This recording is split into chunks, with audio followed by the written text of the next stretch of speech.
Hi, my name is Kiana Bromley, and I teach theater. And today I'm going to talk about projection. This year, when we're all in schools, students and teachers, those masks are going to get in the way for speaking clearly and having everyone hear us. So here are some tips and a little bit of a warm-up routine that you can do with or without your students so that you can work on your projection. Okay, here we go. I'm going to try to do this in one take. First thing you need to do is you need your whole body to be awake to be really good at projecting. So we need to wake up our body. One thing I love to do is a shakedown with students. And today I'm going to do it only to 4. You can go up to whatever number you'd like. And you start by shaking out your right, left arms, then your right leg, your left leg. You're going to count up to 4 on each of them, then to 3, then to 2, then to 1. And at the end, you're going to do what I call a silent yell of excitement. And I'll show you what that looks like. So here we go. 1, 2, 3, 4. 1, 2, 3, 4. 1, 2, 3, 4. 1, 2, 3, 4. 1, 2, 3. 1, 2, 3. 1, 2, 3. 1, 2, 3. 1, 2, 1, 2, 1, 2, 1, 2, 1, 1, 1, 1. Okay, so now our body's awake. We want to make sure that our posture is good. So if you just want to reach up, kind of lean over as far as you're comfortable, and just stretch for a second. And on your way up, I want you to imagine stacking your vertebrae of your back, so your spine, one on top of each other. Take a deep breath in, and on your exhale, you're going to stack your vertebrae. And essentially slowly bring yourself, roll your shoulder back, right? And get yourself in a good posture. So posture is really important for projection and breath support. Our next one is going to be breath support. So you got to work on your breath support. The more you're able to control your breath and have more oomph with your breath and your speaking, the louder you will be able to project. So you got to build that muscle. And that includes building your diaphragm muscles and not breathing from up here, but right from breathing from your belly and your diaphragm. So let's practice that right now. You're going to take a deep breath in through your nose and you're going to fill your belly. So let's breathe out. I'm all like moving too much. Here we go. Ready? Deep breath in. And breathe out. Another big belly breath. Here we go. And breathe out. Good. And a nice exercise that you can do to build your breath support is to take a deep breath in into your belly, right? Fill up your lungs at the very end. Big breath.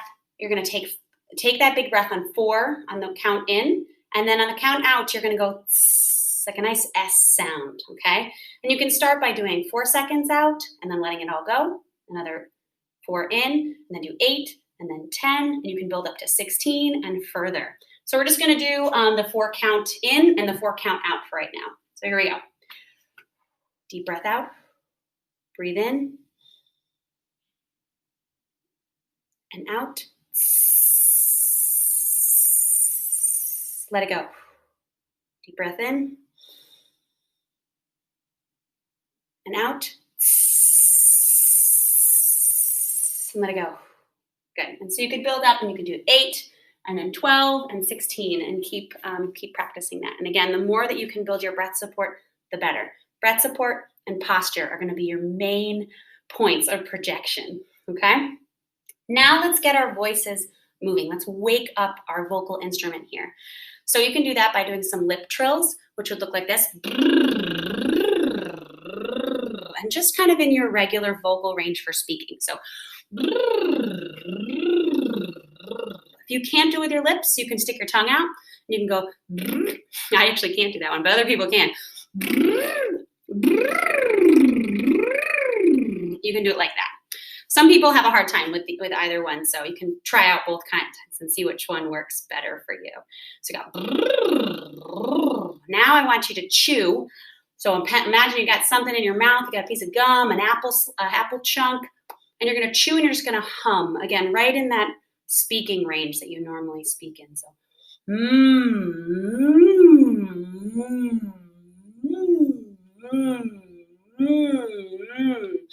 Good. And now we're going to put the 2 together. So we've got breath and we've got our vocal warm-ups here. And we want to put those together to really combine them. And I want you to take a deep breath in, and on your exhale, I want you to say ha 5 times, really pointed and punched, okay? So we're going to breathe out, deep breath in, and ha, ha, ha, ha, ha. Good. Try it again. Deep breath in, punch it, ha, ha, ha, ha, ha. Good. right? So you can see how that breath support gives you that punch and that kick. Now we're gonna work on our volume. So this exercise you can do, it's from counting from 1 to 10 and then back from 10 to 1. And as you go up to the high number, you're gonna get loud. And as you come down, you're gonna get quiet again.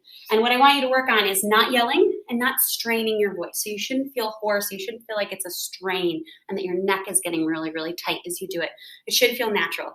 And your volume might not be that loud yet, but your goal is to build up to a louder volume. So here we go. 1, 2, 3, 4, 5, 6, 7, 8, 9, 10. 10, 9, 8, 7, 6, 5, 4, 3, 2, 1. There we go. Now, enunciation. So the masks are really going to stand in our way for enunciation. So we have to be extra good at making sure we enunciate our words and we can hear all the consonants, right? So I'm going to give you a couple tongue twisters. There's hundreds of them, so feel free to pick the ones you like. These are just the first 4 that came to my mind that I thought would be fun with students. The first one is actually a reminder of all the parts of our mouth that we need for good enunciation. And it is the lips, the teeth, the tip of the tongue. So you'd say it 3 times. The lips, the teeth, the tip of the tongue. The lips, the teeth, the tip of the tongue. The lips, the teeth, the tip of the tongue, right? So 3 times. Then we've got unique New York. Unique New York, right? So you've got those nice plosives there. We've got rubber baby buggy bumper. Let's say it 3 times. Rubber baby buggy bumper. Rubber baby buggy bumper. Rubber baby buggy bumper.